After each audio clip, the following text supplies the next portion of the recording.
Oh no, the library is locked. Lily held up a big magnifying glass. It didn't disappear. It moved. A trail of sparkly blue dust led away from the forest library. Ollie blinked. Interesting. The forest library was locked. The key was missing. Lily looked worried. I can't finish my book without the key.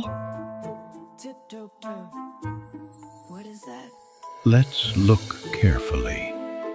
They followed the sparkly dust. It led away from the library and toward the creek.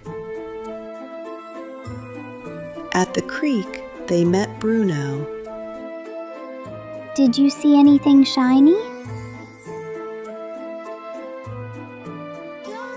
Bruno thought for a moment.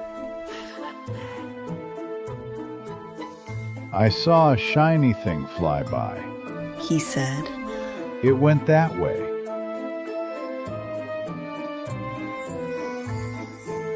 Lily looked at the clues. The sparkles are light. They go up, not down. Good thinking.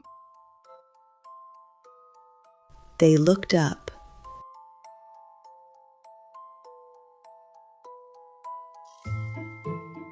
A magpie sat on a branch with the library key. Lily didn't get mad. She had an idea.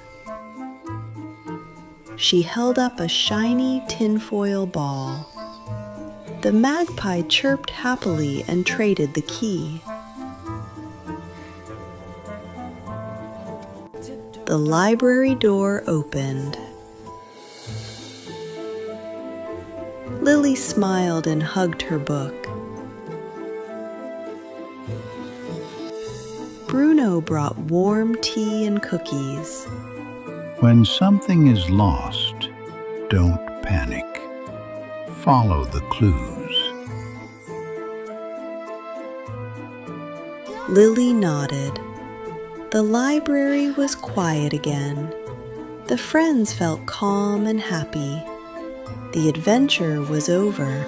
Next time you lose something, would you look for clues?